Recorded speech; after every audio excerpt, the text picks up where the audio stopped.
What's up, guys? Jason Payne, your host of the Sexy Business Status Podcast. I'm here with my man, Peter Meyerhoff, also known as Chappy. Bro, welcome to the podcast. Yes, thanks for having me. Dude, freaking love. It's we don't see each other a lot face to face, but we DM each other, text each other a lot, and it's always good to catch up. And I was reminiscing on the first time that we met up in my little small 8x8 little cube in my other office. Yeah. And I've been in little spots like that before. Right. A little bit smaller. Yeah. Cement walls. Yeah. Block wall. Yeah. No windows. At least you got to leave. So yeah, so those that are listening, right? Blue collar, small business owners, based off the demographics, white, male, 30 to 45 years old. Like I said, most of them own a small business or an entrepreneur type. And a lot of them just are looking for guidance. A lot of them are looking for help. They're looking for a leader because either their parents let them down or their previous employers let them down. That's why they went into business on their own. And that's all, I just want to help make an impact. And so that's the reason for this podcast, is to bring people on that are relatable, right? Like the cool part is like, I can relate so much this way where you can't, but then there's other stuff where you can relate. And I'm Same as me and Cameron. We were just talking about that last time. Like, that's what I told him. Like, he's the business smart brains. I say I have zero smart shit in me, like nothing like that at all. But like, I have the knack to figure it out and all the other stuff, you know. Which so Chappy's referring to Cam Bodden, who just sold Green Mango Pest Control. Shout out to Cameron Bodden, one of the dopest human beings on the face of the earth. Good old Cam, dude. He's a good cat. If you don't follow Cameron Bodden, go follow him. Yeah, he's a solid dude. So he's in a helicopter 5 days a week, and I remember the clip where you went over the prison you were in for how many years? 12 years. 12 years. Well, a 12-year sentence. This isn't a little fake Wes Watson story. A 12-year prison sentence, and I served 11 years and 10 months straight. Straight? Yes, from 18 till 30. So I'll be nice and ballpark it. So 12 years. Yes, I went in at 18 from, it was technically like spring break. Should have been my senior year of high school. 18 years old, 144 pounds, 6 foot tall. Living at my mom's house. 6 foot tall. That's like your right leg pounds. Now. Yeah, 6.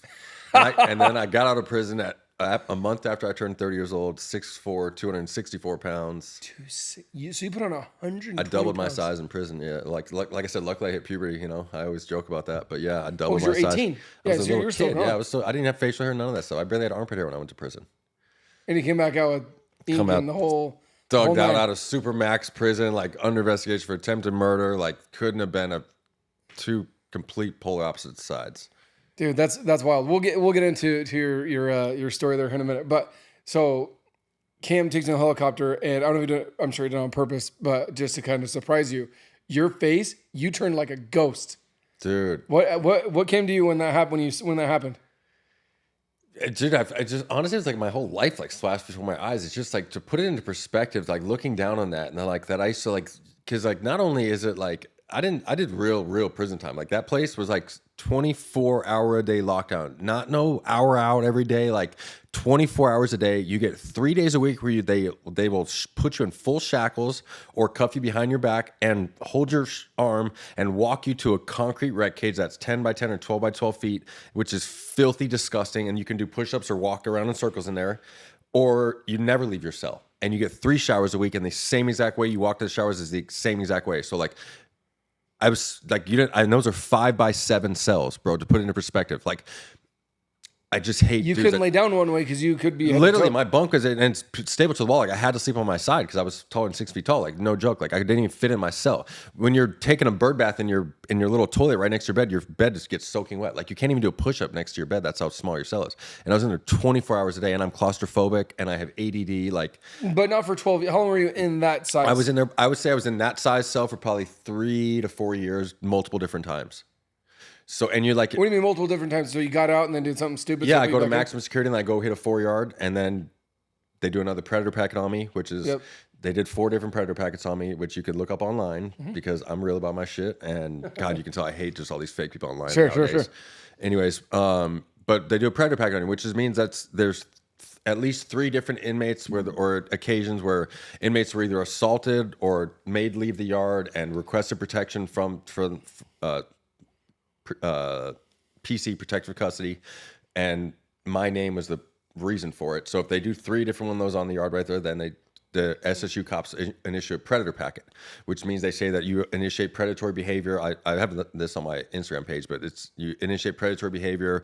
The staff and safety don't feel safe within the yard. And it's automatic maximum security. So they send you right back to maximum security.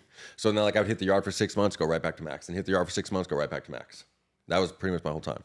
Because people are intimidated by you, and so they would. I was running the shit, bro. So like when those yards, like it's inevitable. There's gonna be 3 different dudes getting ran off the yard within 6 months. You know, so it's like no joke. The entire time I was on the yard, my entire prison sentence, like my bags were packed. I always used to say like I had razors hidden in my mail, I had cigarettes hidden in my mail, like everything just ready to go to the hole any day of my life. And that's how I fucking lived my life for 12 years.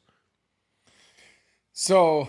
And I'm from Ahwatukee. Sit on that one for a minute. Yeah, and I'm from Ahwatukee. Like, I was not a gangbanger. I was Desert not Vista, no thug. Mountain Point. Mountain Point. I was like a little pretty boy. I was in a movie as a kid. I had a modeling agent when I was a kid. Like, I was a top athlete. Like, I was just a little stud, bro, and just got involved with some shithead people. Your senior year? Senior year, yeah. 03. Okay. So you didn't even graduate high school? Nah. I was in prison for I should have graduated high school. But you never graduated, like, ever? No, I got my GED. No. I got my GED when I was like 16 years old on the streets, actually. No way. Yeah. So... That's another thing. That's another thing right there. I'm not trying to get deep with you, but you can. No, I want to get deep now. That's another thing. Like I think about this now. Like I was 16 years old and they're not even in school. Like what the fuck? What were my parents thinking? That was my next question. And like I said, there's not my mom. You know, I'm not digging into your mom or your dad, but like I don't care anymore, bro. I don't care anymore. Neither do I. I'll make that very clear. Yeah. My mom. You know, I swear to God, bro. Like. Dude, my son's changed me. I have zero fucking loyalties to anybody I know now besides my family and my kids. You know what I'm saying? Like, I'm a good human being. It's wild how it happens. Literally, no, like, I don't give a shit about nothing no more. Dude, I don't care about offending my dad, I've known you mom. for what, 1, 2, 3 years now? And like, I remember I put you on your first stage, huh? Yeah. With another guy that we don't talk about. Yeah. For sure.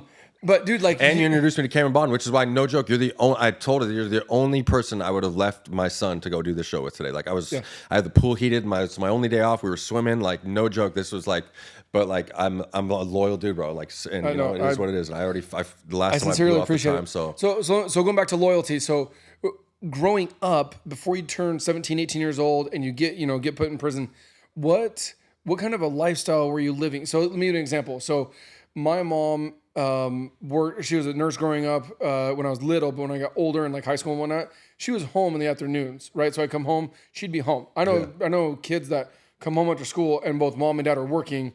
So from 2:30, 3 o'clock till 5 or 6 when they came home, that's when you like get in trouble time. 100%. And I played sports. So I played sports literally year round. I'd get home from school and I have an hour and a half till my dad gets home. My eyes can't be red. You know what I'm saying? Like those are my thoughts every day. Yeah, 100%. Okay. So I had the exact opposite. I was playing sports. So I go straight from high school or junior high or whatever to sports, and my mom or dad would pick me up, and then I go home, do homework, go to bed. That was like my high school, to be honest. Like it wasn't. God, so like I wish I had that high school. Right. But then I had buddies that said me their mom and dad worked, or maybe a single family, right, divorced family, split family, where they'd go home at 2:30, 3 o'clock in the afternoon, and from 3 to 5, 3 to 6 before one of the parents or the parent came home. That's when like shit went down. That's when all the stupid shit happened. 100%. Right? Was that kind of more your upbringing? Absolutely. And that's why like I was trying to say earlier, like my mom, I was on the phone in the parking lot getting here, and like she literally told me, she goes, "Are you gonna do another podcast and talk shit about your whole family again?" And I was like, "It depends what questions they ask me, but I'm gonna be real." That's literally what I told her. And here's the deal. I'll say this, like, I love my mom more than anything. You know what I'm saying? Like I absolutely do. Like I love my dad too. It is a different love. Like I'm a mama's boy. Like I love my mom. You know, like I don't know, man. I'm so angry with my family for some reason now that I had kids, and I'm trying to work through it. But it's like, how the fuck did they let me just like I dropped out of school freshman year, 15 years old, and it was just, okay. Like, and I don't even have memories of like, well, like why or like, you know, like my wife like brings it up a lot now. She's like, she'll like randomly like one night she's like, I still don't understand. Like, she's like, how did your parents let you drop out of school? Like, what did you do all day? And I was like, well, and what was that one thing that you did to get kicked out of school? So I'll tell you what happened. This is my whole, the backstory to what happened to why I went to prison for 12 years. So I was living with my mom. She was a single mother, right? Like, she was a flight attendant. So my house was gone 4 or 5 nights a week. My house was the party house. So like instantly when I'm flight attendant, so she's not there. Yeah, so and instantly, yeah, it's just we grew up with a struggling single mom. You know what I mean? And your dad? We'll go. My dad lived literally 2 miles down the street. Okay. Was just a hard ass, and we didn't always see eye to eye, you know, and like so I chose to stay at my mom's and milk that single mother situation and not go and party house. Yeah, and have a party house, not go deal with my dad's bullshit, you know. Yeah. And bullshit, also known as like discipline. yeah, and boundaries. Yeah, and to be honest, like I don't know how he didn't like go home and wring my neck every day, which like I'm kind of still mad about now, you know. And granted, he did try sometimes. Like, dude, I got in high speed chase with my dad, so like I'm not saying he didn't try, you know, like, but so my house is a party house. My best friend, Freshman year in high school. My best friend comes to me, and I'm still a virgin, and asks me, he wants to hook up with this chick, Lindsay Howard. It's the beginning of the year too, right? And she came over from Corona, so you know when the new girls come to school, you see her. It's like, and she started hanging out with this chick I knew, Ashley Chance, and I've known her since we were in kindergarten together. Literally, one of those trashy human beings that lost her virginity like in middle school, like one of those chicks, right? And he asked me to take one for the team, and he's like, "Yo, let's have Lindsay and Ashley over at your mom's house," and blah blah blah. And sure, I'm like, "Bet, like I'm my best friend, yeah, done," you know. And I could have hooked up with Ashley when I was in 6th, 7th, 5th grade, whenever I wanted to in my life, if I wanted to. Sure. And we're not driving yet. We're 15 years old. Her own brother is the one that snuck them out of their bedroom window and supplied us with a big ass handle of Jack Daniels. Drops them off to my mom's house. It's me and Brandon, Lindsay and Ashley. Friday night, me and Brandon lose our virginity. Lindsay lost her virginity. Ashley had already been through whatever. Sure. We polished off a half a bottle of Jack Daniels. And you're 15 years old. You're 15 years old. Toasty. Hammered. Yeah. They go. He comes and picks them up like 4 a.m, something like that. Takes them back. The brother. Her older brother, yes, her older brother. Takes them back to who I knew, obviously. We're buddies too. Takes them back to her house. Everything's cool. Saturday night comes around. The exact same thing, right? We polish off the second bottle of Jack Daniels. Sneak back in the room, same thing, like whatever. Now I've had sex twice. It is what it is. Like, yeah, whatever. And that Sunday comes around, and I could like literally go to call him to like go hang out or something like that. And she was like, I remember Lindsay was like being weird. She was like acting like she was like being short. I was like, yo, what is your fucking deal? You know? And she's like, I'm mad at you, blah, blah, blah. And I was just like, but wouldn't tell me why she's mad at me. And I was like it was joking. I was like, I remember saying, well, you bitches are whack, whatever, like, bye, you know? And I hung up on her, like, whatever. I get home. My mom is literally on the phone with her mom. And somehow she says that I raped her daughter on Saturday night. And I'm like, how old is she? Same age, 15. We grew up since kindergarten together. And I'm like, what the fuck? How is this even possible? Bam, police show up at my house. And I'm like, yikes. What the fuck is going on? You know what I'm saying? And got shaking just even thinking about this shit, man. And she ended up doing this to another dude 2 years later and recanted her statement and sent this dude to prison, though, and then recanted her statement when this dude was in prison. So she's a shitty human being. To this day, I still think she got caught sneaking in her bedroom window was the only thing she could think of or something like that, because they made her go get a rape kit. They saw that they could tell that she had sex, but nothing was damaged, so nothing was forced. There's no semen in her, whatever. We wore condoms both times. She wouldn't take a lie detector test and didn't want to press charges. I agreed to take a lie detector test. I said, do whatever the hell you guys want. And yeah, absolutely not. That chick's a hoe. I had sex with her, but that was it. You know, that's literally how I said it. And nothing happened with the police because she didn't want to press charges, wouldn't take a lie detector test. So I think they kind of knew she was full of shit probably. But this Monday comes around and she goes and tells the entire school. So I go from being literally the most popular freshman in all of school to halfway through the school day, they call me in the principal's office, lock the school down, and they've gotten 50 messages saying that all kind of bad shit's going to happen to me after school, right? So they tell my parents. They lock down the school? Yeah, and they call my parents in there, and we're like, yo, like, get him out. Get him out of school. Like, we don't even know what to do right now, but like, he's 100% not safe here. And who would be the guys that would like fight you or beat you up? Like her older seniors? brother and her older brother, who's a junior and is a football player, Chris Howard, he's a big gangster dude. Big dude. And you know what's funny? I talked shit to when I got out of prison because he sent me a DM or something like that. And I was like, yo, I'm not the little dude anymore. You fucking pussy. Wait till I see your ass. Cause like, and that's right when I got out. Cause I was like out of Supermax, like just straight crazy. You know what I mean? Like I was crazy when I got out. When you got out. Yeah. And what are you crazy. now? What are you now right now? 225. Yeah. So 40 pounds more. And and just like a nutcase, bro. Like that's how I was talking to people when I got out of prison. He sent me, I was like, oh, I'm going to smoke you when I see you, this and that, you know? And I was just like, I was so crazy, but I had to like, dude, I had to You're mad. train everything out back from my brain, you know? And, that's where we go to now. That day I dropped out of school. And instead of being the most popular kid hanging out with my buddies that we played sports and stuff like that, now I hang out with. So that was the event that was like, hey. Yeah, I knew everybody. I knew everybody in Awatuki. I'm from Awatuki, right? And So then, Awatuki 20 years ago was tiny. yeah, tiny. So I knew everybody there, right? Yeah, so yeah. like, It's not now. It's completely built out. yeah. So I went go. So then what do I do now? I go hang out with my buddy Johnny B and these dudes who like they do dope, but they're already all out of school. They don't go to school. So like I'm gonna go hang out with these guys now. Because they dropped out or because they're graduated? Oh no, both. Most of them dropped out or just screw ups, right? They do drugs, right? So I go hang out with these guys, and the first weekend ever, I've never even seen methamphetamines before, or anything like that in my life. And I do meth, ecstasy, smoke crack, like no joke, all this weekend, and this is just a regular weekend for these guys. The first weekend. Yeah, and then no joke, In Awatuki. Yeah, got addicted to meth at 15 years old, and was in rehab 9 months later at 15 years old, and never 15? 15, yeah. I was in a 28-day treatment center at 15 years old, and I wish I had more memories of my childhood, you know, like I think literally the therapist says I blocked all that shit out, you know, so I'm trying to like do some crazy shit to figure it out, but I don't have memories of my childhood. All I know is like EMDR? Yeah, a lot of that. So I'm starting with that first. Yeah. So my wife does that. Oh, really? I'm going to talk to you about after the show then. It's wild. Yeah, talk to Heidi. She's doing that. I've been going to therapy every week for 2 Yeah, please remind me. Well, you remember my fallout with my business partner. Yeah. I almost got divorced. Like dude, that was wild. And she said, either pick me or him. And I said, I pick you. She said, cool. My only ultimatum, my only thing is that you go to therapy and you get yourself right. Yep. And I was like, done. And I've been to therapy every Monday since then. Hell yeah. Yeah, I go to therapy too. So it's been awesome. But that's my biggest thing with my parents now. Like I'm kind of angry because I'm like, now that I have kids, like I see like, dude, my son does every single thing I do. Like he's obsessed with me. It's the best fucking feeling on earth.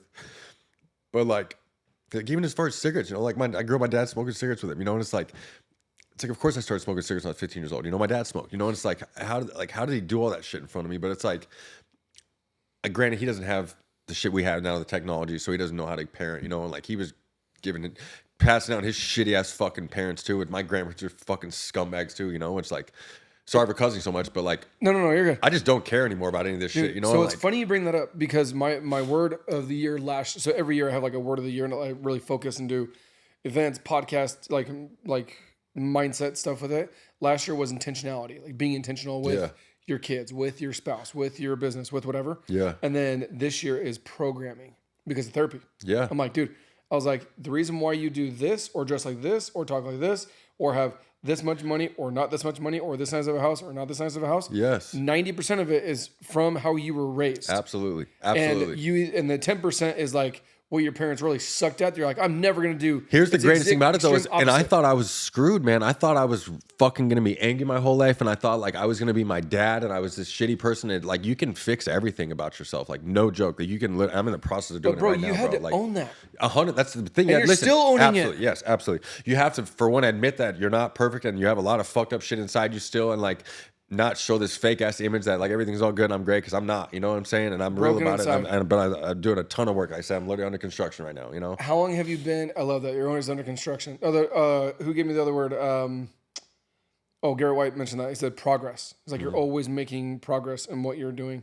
Absolutely. Braven Grant said that. Always like progress. Progress is like, dude, Cam, 1% better. 1% yeah, bro. And like literally your better. kid, for so many people have kids, like your kids watch everything you do, man. You know what I'm saying? And it's like, so to not be the best person I can possibly, what's crazy is it scares the shit out of me, and it gives me like, that's why I honestly started going to therapy because I was terrified, bro. Like I'm not joking. Like when after I had my son, and I haven't even told a lot of people this, but like we're probably going to talk to his business on this podcast, but we can do whatever. But like I had just a lot of really bad PTSD, and like I felt like I was like bipolar, and like I went through full on depression and.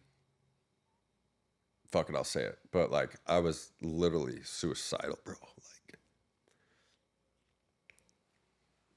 and it's crazy. I had like a family, like from the movies, bro. You know, like, dude, my house is like unbelievable. You know, like Backyard. Yeah, drive a brand new 7 Series. And it's not even about that. You know, like. No. My wife is a fucking all-American volleyball player. She's gorgeous and like successful and like has a master's degree, and it kind of feels like I'm living someone else's life. And Do you feel, or have you felt like you don't deserve it? yeah, fuck yeah, 100%. And So you know Nicky T, my business partner, right? Dude, he talks about that how, and Garrett White's talking about it. I talked to him about it last week in Vegas. Like giving your Nick's been talking about this for a decade. Because he grew up trailer park, great parents, but just like trashy, not the best upbringing. He talked about how like you have to give yourself permission to be successful, to maybe a terrible marriage or relationship like I did. I had to give myself permission to love somebody again because my first marriage was so shitty and sucked so bad that I was like, dude, if this is what being married is, I'd rather be gay or like not married at all. I was like, because being this, whatever this marriage is, this sucks. I was like the movies, like, dude, this is what marriage is about. Like, I am out. I am not doing this.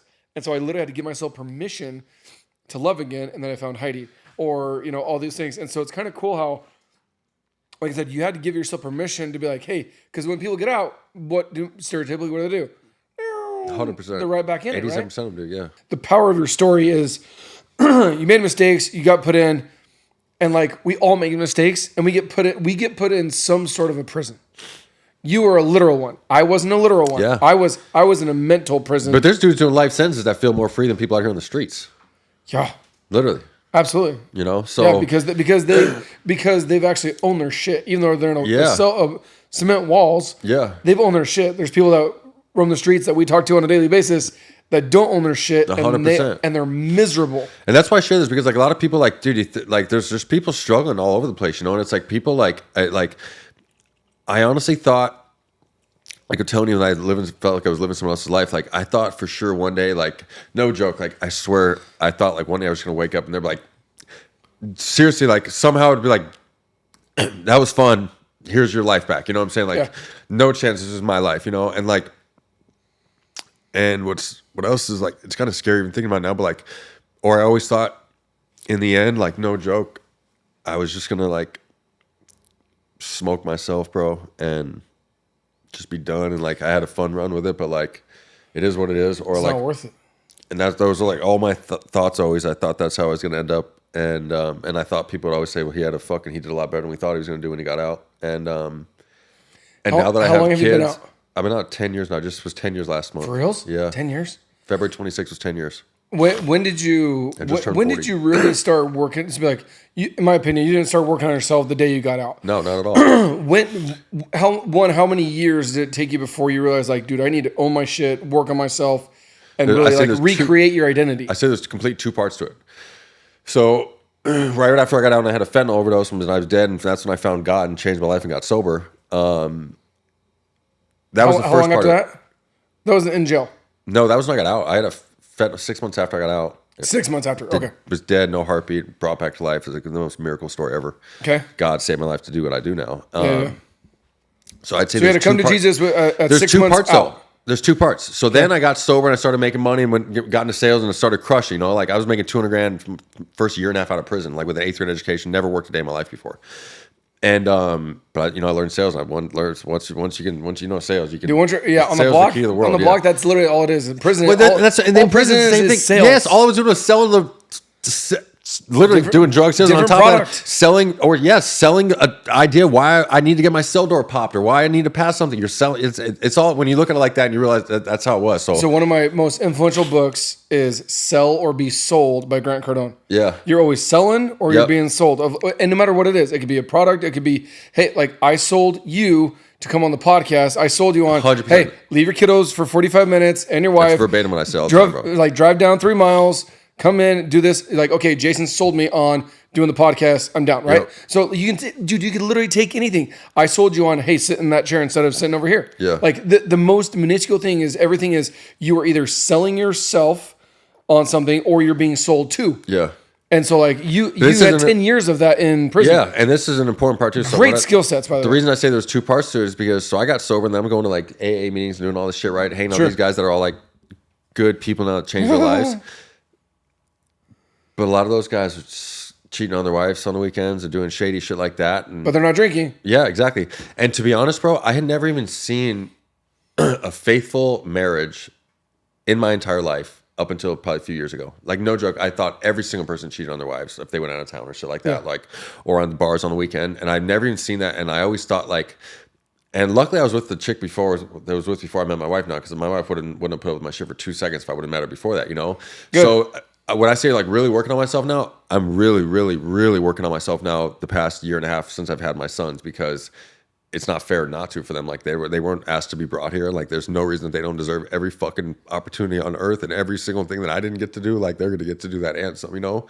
So I say like I really, really am doing work on myself now, because like, dude, I pray every night for God just to relieve negative thoughts in my head, and like for me to like, my women obsession's gone. Like, and that's when I say working on myself. Like, I mean, like, dude, I could go to fucking Vegas tomorrow and have the hottest woman on earth hit me up and have a hotel room by myself, and I'm gonna go to that room by myself 100%. I'm not gonna be unfaithful to my wife and my kids, you know. Like, so that's what I'm the most proud about now of anything that I do. Like, I'm just so proud that like the dad that I am, and I'm faithful to my wife, and like they just come before me, you know. And like, isn't it crazy that the way you feel right now is like so special, but it should be so normal? Yeah. That makes sense? Like, you being loyal to your wife shouldn't be like a flex. Yeah. It should be like the standard. The norm. Yes. But it's not. It's the opposite. Or like show up for your kids and be there with your kids. People are weak, man. It's just selfish. It's like you can ruin your kids' lives for 60 seconds of fun. Because dudes like that, you're not lasting longer than 2 minutes anyways. You know what I'm saying? So like you just jeopardize your child's life for 2 minutes of fun. You know what I'm saying? Right. And it's always lame ass dudes that can't pull women anyways. You know what I'm saying? So they get one woman that tries to like hit them up, and they just crumble for 2 seconds because they have no fucking morals. They don't stand up for their family. You know what I'm saying? Well, and that's the biggest thing that I've realized. I don't have it. Out there, I have the man in the arena quote from Theodore Roosevelt. I'm like, dude, I was like, there's like, in the last, I cry so much now that I have kids, dude, I bro. love it. Oh yeah, it's wild Every day. Yeah, so I'm 38, and the last at least 10 years, I have seen men go instead of men being warriors and being stronger men. I have seen men become boys as a society, Yep. and we have stereotypically, obviously, gone backwards. Yep. We haven't manned up. We've like pussied down. Yeah. And it's frustrating as hell because they don't want to own their shit. They don't want to take accountability. So they blame their spouse. Oh, it's because of you, blah, blah, blah, blah, blah. I'm like, dude, no, it's not.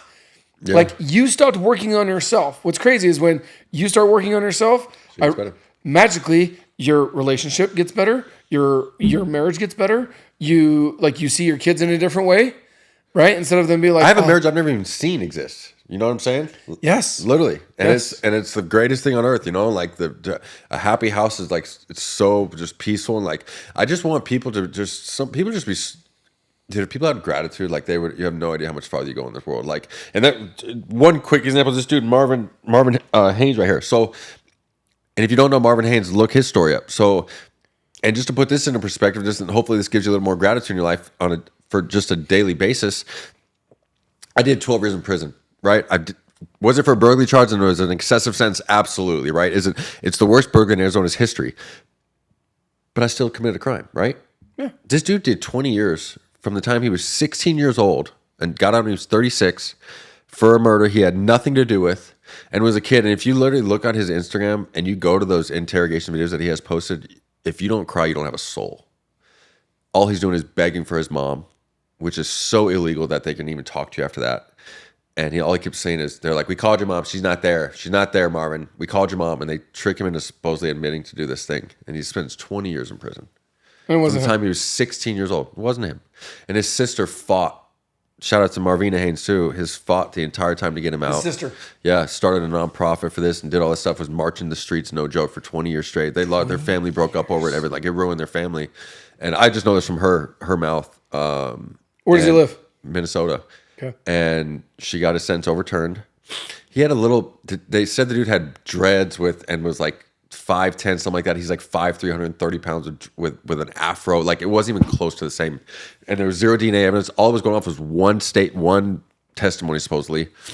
And so I think about it like that. Like, I was angry that I served 12 years in prison. I felt guilty and like, dude, how dare God give me 12 years in prison for a burglary charge, you know?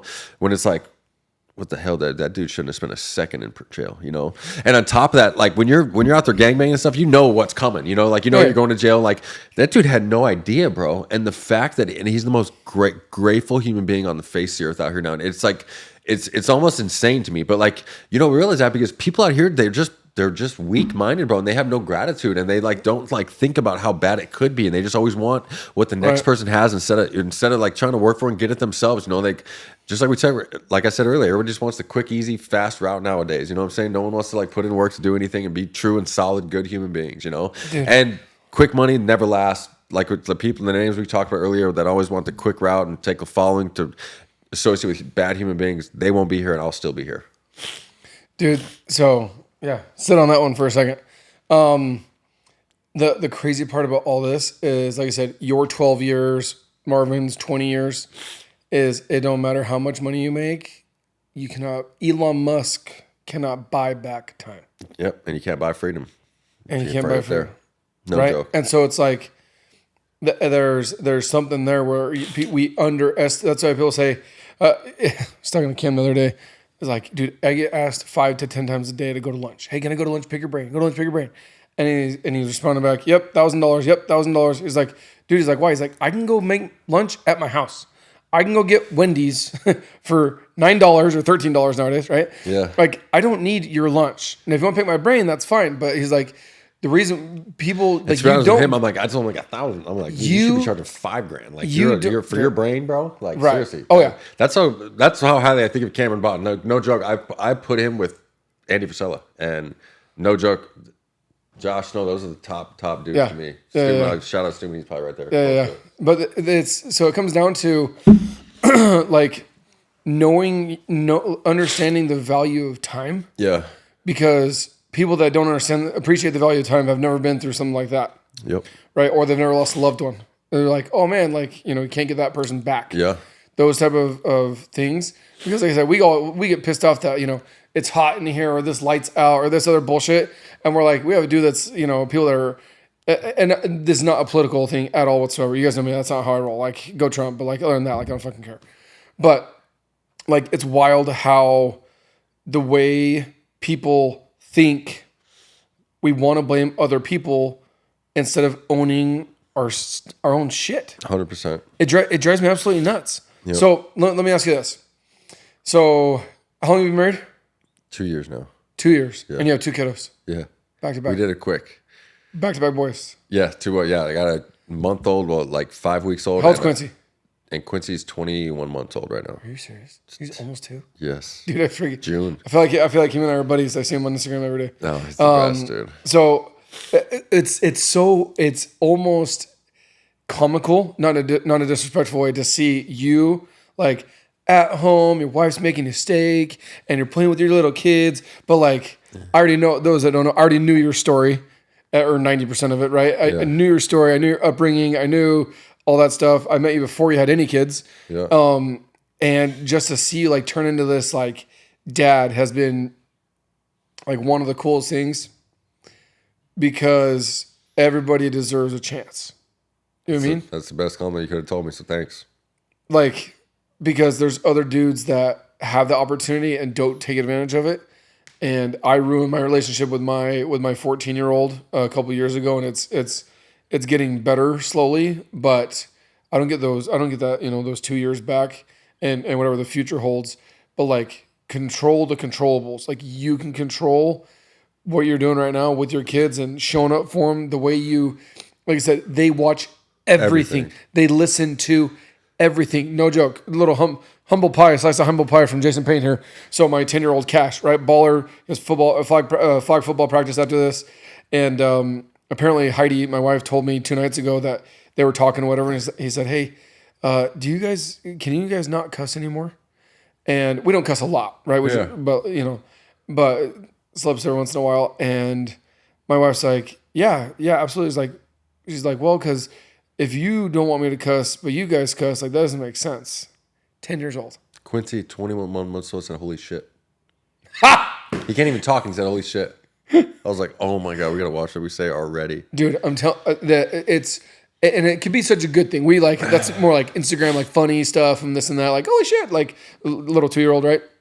But like I'm telling you, there's nothing. Wait till they get older and you see them picking up trash in the parking lot. That's the On their thing I get own. at too is when you get to not only for the Bachelor, but you get to see them do just awesome good shit and be good human beings, and like I'm just so excited for that, and just to watch my son. And But just, dude, like, it's one of my favorite. I don't even know who I learned it from. So I don't know who to give credit to. But like one of my favorite quotes is, and you didn't graduate high school. I did with like a 2.0 GPA.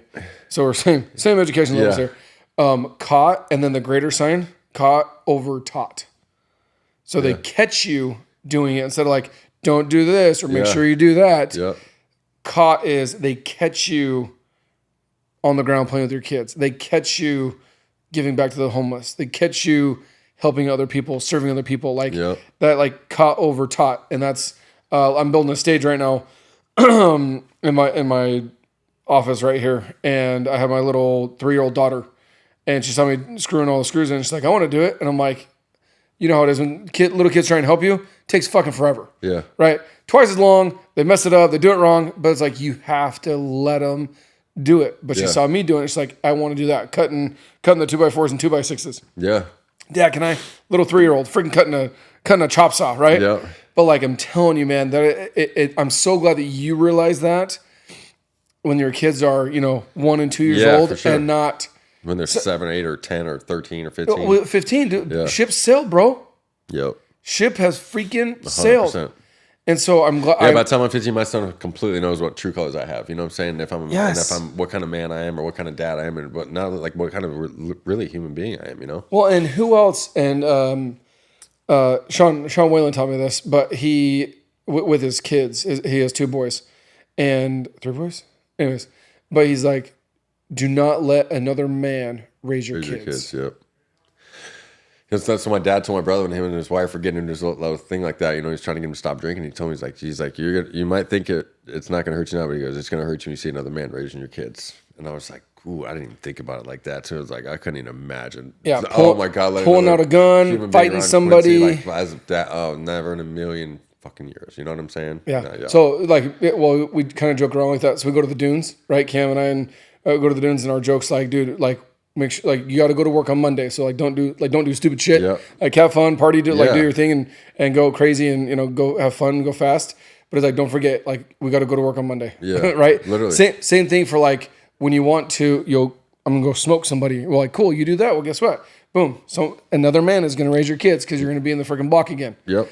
Like, you have to be careful and take a deep breath before you want to go do something stupid. Pause is what I always say. No Pause. matter anytime you're going to make any kind of a decision that could affect your life, like, or the outcome the next day after, or something like that, pause before, because it doesn't hurt to take 2-3 seconds. Yeah, my Heidi and I's are, it's called deep breath. We say deep breath, And I'm fully then like do it convinced- out loud. Like we breathe, but like when you go, Yeah. like you do it intentionally to make a sound to hear it. Like, okay, I'm like letting that. Not I'm bad fully convinced mojo. there's like 2 different human beings inside myself when that happens too. Because like, no joke, when I get like pop off mad right away, and I'll go like, it's a trigger. yeah, and then like once even 5-10 seconds to settle on, I can sometimes call them. I'm like, holy shit, I can't believe I was going to send that text. You know what I'm saying? I'm like, oh my God, I can't. Like, so it's like, why not wait 3 to Right. 5 seconds? If you still feel that way, you're going to feel that way 10 seconds later, anyways. That's how I always look at it. Right. Yeah, but yeah, I always tell people, like, dude, no emotion. Like, don't make that emotional text message, emotional phone call. For sure. That's like domestic violence is so crazy because it's all emotionally charged. Yeah. That's all it is, right? It's just emotions, matching emotions, and then like nothing logical happens up here. Yeah. Like you have to bring it down. Like deep breath. Okay. Now I'm calm. I'm cool. I'm good. Go for a little walk. Just go for a circle. Like just go get a drink of water. Go do something, right? And then come back and be level headed. Do that with your spouse. Like that's how people, like I don't even know how people hit their spouse or their kids. I don't get it. Yeah. Unless they are emotionally immature people. And I freaking hate talk about family stuff. I hate emotionally immature people. And I'm not saying I am emotionally mature, the most like the example of that. For sure. But I try freaking hard because I know the back end of that. Yeah.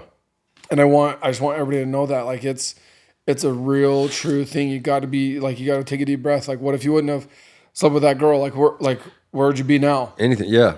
Yep. Like, you can't go down that rabbit hole, right? You'll like I said, I did for beat 12 the years. HUD. Now I'm like, I'm so at peace and so glad how everything worked out. Like, no Yeah. joke. Like, everything is the way I look at it. Like, I had a lot harder, shittier time getting to where I am. But like, the goal is to have a beautiful wife and beautiful kids and like have a nice house. And like, I have it all and I have it, it's like, it's not a fake facade. Like, it's not just for the gram, like my life is better than it even looks on Instagram, to be honest, Let me ask you two questions before I let you go.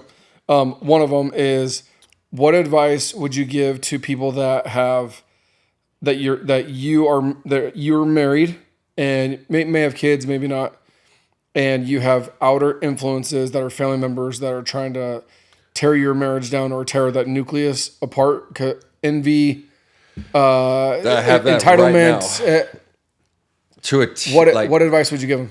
Beyond belief. And just like I said earlier, like you might hurt some feelings, but like just because, and I had this talk with my family, just because we have the same blood does not mean we're family. Like my loyalties are to my wife and my kids. Like you can look that up in the freaking Bible. It says that. So like to even think that you could take someone else's outer opinion over what your wife or your significant other wants or what's best for your kids is crazy. And like, I cut off a lot of my family over this because there was just a lot of toxic shit going on. I just realized it wasn't fair to have around my kids and stuff like that, and like nothing. I wish them best. Like like I said, I love my family, but like I can't have that shit around me. And like, so it shows to a T, like my loyalties and what I would choose 100 out of 100 times is whatever makes my wife happy and whatever is the best for my kids, because, it's so, man, because I actually went out to breakfast today with my aunt who I hadn't talked to I've talked to her twice in the past 25 years. I went and robbed her house when I was a kid too. Like we never really got along, but like she's having some health problems. So it was random. Like I've cut off all my family and like she's the one that reached out and wants to like have a relationship now. So I'm like, all right, cool. But like, here's the standards and here's what it is. And like, if there's anything waivers off the bar, this, man. Literally, that's like it's a black and white thing, and like here's the line, cross this line, we're done. Like literally, Sure. that's what like I'm like I just joked that I'm like I fucking cut people off so fast nowadays. It's not even funny, bro. Like, and that's how I know I'm growing, bro. Like instead of like talking shit to people when I want to normally like that, like I just block them. Like I don't even have time for this shit no more. Like I'll cut people off so fast now. It's not even funny. Yeah, anything that doesn't bring my family and more peace or more money or something, I don't have time for any of that stuff. Love it. Okay, last question.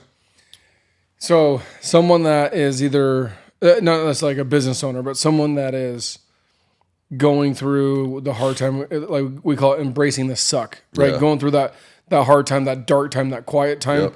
I love how Tim Grover and David Goggins talk about it. Tim Grover talks about a lot, right? Going, Black Mamba, going, like you have to go visit hell. You just have to, right?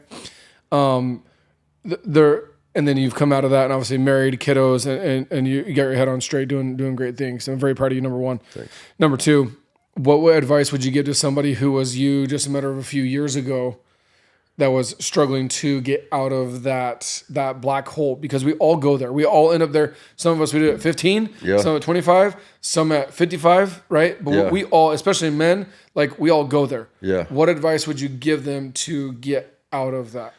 I would just know that like it's I don't mean to sound like whatever, but like you can literally do anything you want in this world. It's the greatest thing on earth. Like no joke, I always say like I like to talk now about like using like Instagram and social media stuff for positive things because most people use it for such bad reasons or just a fake flex when they're renting apartments and shit and act like they have a Lamborghini and all that fake ass shit. It's like you can literally look at someone's life on Instagram, and if you want it, you can have it. That's the great thing about this life in this world now. You can literally do anything you want. Like, I got out of prison I not only did I have no clue what I was gonna do for work, like I had no education, I had no people skills. Like all I knew how to do was like sell the cops and opening my door, and like I was a animal in there. You know what I'm saying? Like literally just an animal, and like. I joked with Andy Frisell about this. I say he kind of raised me when I got out of prison because like, dude, I used Instagram to like watch these guys and see how real dudes that have good morals and stuff and are successful and like how they act and how they portray themselves. And like I joke like I had to learn how to live like a normal like dude like that, but like watching Frisell and shit like that. But like But on the flip side, use that as a positive. You know what I'm saying? Like you can literally use it as fuel. just like we talk about my kid does everything I want. Like literally do whatever the hell Andy does and you can have his life if you want. Like no joke. He didn't fucking have some special trick on getting to where he got. You know what I'm saying? He just didn't. He didn't come from money. No, he didn't come from money. He doesn't. None of that stuff. He just didn't give up, bro. I still remember the picture of his store. Yeah, his and first that's store the was truth, like bro. People don't even know Hermosi, that. like yeah, sleeping I in the had back. no clue even about the real story to it. I was like, no fucking way, man. Like, and now you see the dude's got every hypercar, supercar you can imagine. Yeah, like, like a $10 million barn. dopest with all the and the dopest dudes on earth that wouldn't sacrifice wife's their a morals G. for a second. You know what I'm saying? Like, and those are the people that I look up to and are friends with now. And like, that's who, like, I just want to be more like people like that nowadays, you know? There we go. All right, ladies and gentlemen, this one's a little different. Less business, more. Yeah, go buy my book though, please. Against All Odds, and then check out my podcast too. Roll Call with Chappy. It's so on all the platforms. on Amazon. Yeah, it's Against on Amazon. All Odds. It's called Against All Odds. Search probably Against All Odds and Peter Meyerhoff because there's a ton of Against All Odds until we get the shit trending. So, but yeah, thank you. And then always the podcast. Appreciate and Peter Meyerhoff on Instagram. Yeah, Peter Meyerhoff on Instagram. What's your podcast? Podcast is Roll Call with Chappy on all platforms. And you just restarted that. Yes. You took a gap for Took a hiatus, built a house, had a couple of babies, got married, and did the whole thing. But we're kicking back up, yeah. And love it. And yeah, just wish everybody the best, man. Hope people can get some insight from this and think that they can do something that they didn't know they could do before this. There you go. Hey, if you like this, share it with a friend, family member, maybe a buddy, maybe a sibling, maybe a friend that's struggling that needs some help. They could hear this, whether they, like I said, come from my background or Chappy's background or somewhere in between. But dude, at the end of the day, like one of the biggest takeaways is like own your shit and know that like, dude, you're not a tree. Like you can move, you can change, and you can do great shit if you want to. It might suck. It will suck. Not might. It will suck. It will be hard. But if you sit in the suck, eventually you'll get out and you'll be good. So appreciate you all. See you.